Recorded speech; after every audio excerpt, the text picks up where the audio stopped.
পর্যন্ত মাইক দেওয়া হয়েছে। রাতের আধারে রাত 1টা বেজে যায়, কিন্তু দেখা যায় মাইক বন্ধ হয় না। তাদের লটারি চলে, অশ্লীল নৃত্য চলে, জাদু প্রদর্শনীর নামে বেহায়াপনা চলে, ধর্মীয় পোশাক পরিধান করে সেখানে অশ্লীলতা চলে। সুনামগঞ্জের মানুষ সুনামগঞ্জের ঐতিহ্যকে ধরে রাখার জন্য এই সমস্ত অশ্লীলতা এবং এই সমস্ত বেহায়াপনা কোনোদিন সমর্থন করতে পারে না।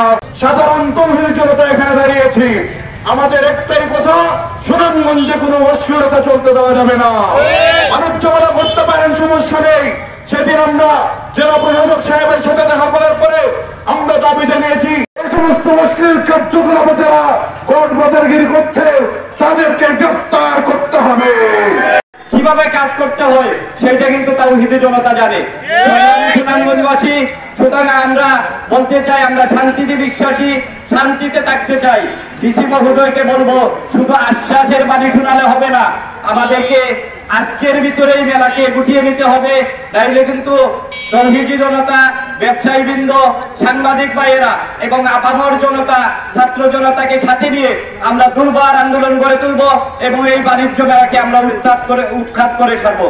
এই অনেকে এলাকার অনেকে এই গান বাজনা অশ্লীলতার জন্য তারা রাতে ঘুমাতে পারে না। অনেক বেমারি, পাশাপাশি এটা হচ্ছে সুনামগঞ্জ সদর হাসপাতাল। এই সদর হাসপাতালে হাজার হাজার রোগী রয়েছে।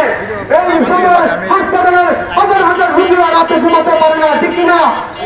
এই জন্য আমি এই সুনামগঞ্জ সদরের সুনামগঞ্জবাসীদেরকে লক্ষ্য করে বলতেছি, আমি আপনাদের দিকে লক্ষ্য করে বলতেছি, আপনারা এখনো যারা এই বাণিজ্য মেলার মধ্যে অশ্লীলতা বেহায়াপনার মধ্যে লিপ্ত আছেন এবং তাদেরকে আপনারা সুযোগ করে দিয়েছেন, আমি আপনাদেরকে লক্ষ্য করে বলবো, আপনারা এই বাণিজ্য মেলা বেহায়াপনা এবং অশ্লীলতা থেকে আপনারা এই বাণিজ্য মেলাকে ফিরিয়ে আনে না।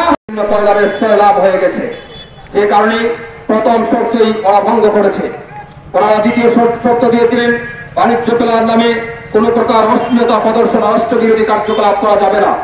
অথচ গান এবং বাজনার মাধ্যমে, নাচ গানের মাধ্যমে অশ্লীলতা এবং বেহায়াপনার মহামারী চলছে এখানে। তৃতীয় যে বাণিজ্য মেলার নামে কোন প্রকার অসামাজিক কার্যকলাপ করা যাবে না। এখানে কোন সামাজিক কার্যকলাপের চেয়ে অসামাজিক কার্যকলাপই বেশি চলছে। 4 নম্বর যে শর্ত দিয়েছিলেন, মেলা চলাকালীন কোন প্রকার হাউজিং খেলা, জুয়া খেলার আয়োজন করা যাবে না।